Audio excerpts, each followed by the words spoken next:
A Fayetteville junior high student is diagnosed with a rare, contagious, and deadly disease. Thanks for joining us tonight. I'm Jennifer Piñate. KNWA's Katie Davila explains how Fayetteville Public Schools is forcing parents to take action, along with a warning from the Arkansas Department of Health. Whooping cough confirmed at Woodland Junior High. Parents with kids in close contact to the student were given this letter notifying them of the illness.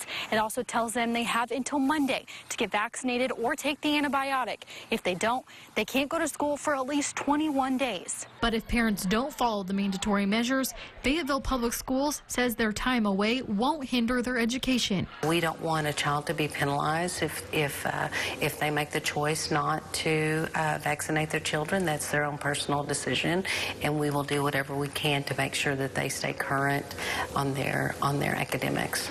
ADH Chief Medical Officer Gary Wheeler says the disease is so dangerous, people start getting vaccinated as babies and continue booster shots into adulthood. Even though we're talking today about kids who were in junior high, they have contacts at home and other places with very young children, and once the illness gets started, it spreads within a community and begins to affect everyone. Wheeler says getting the vaccine is the only way to protect your child from the deadly and rare disease. These kids often wind up in the hospital. They can stop breathing, they can have seizures, it can be a very serious illness. All Arkansas students are required to be immunized.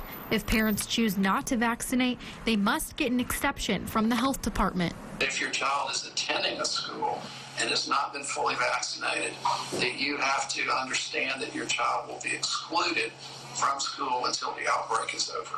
Though the Woodland Junior High case is contained, Wheeler says ADH must take precautions to make sure it doesn't spread weeks or even months down the road. They have the capacity to develop disease like a week from now or 2 weeks from now, and then they get sick and they infect everybody else in the class all over, so the cycle begins again. In Fayetteville, Katie Davila, KNWA Northwest Arkansas News. Katie, thank you.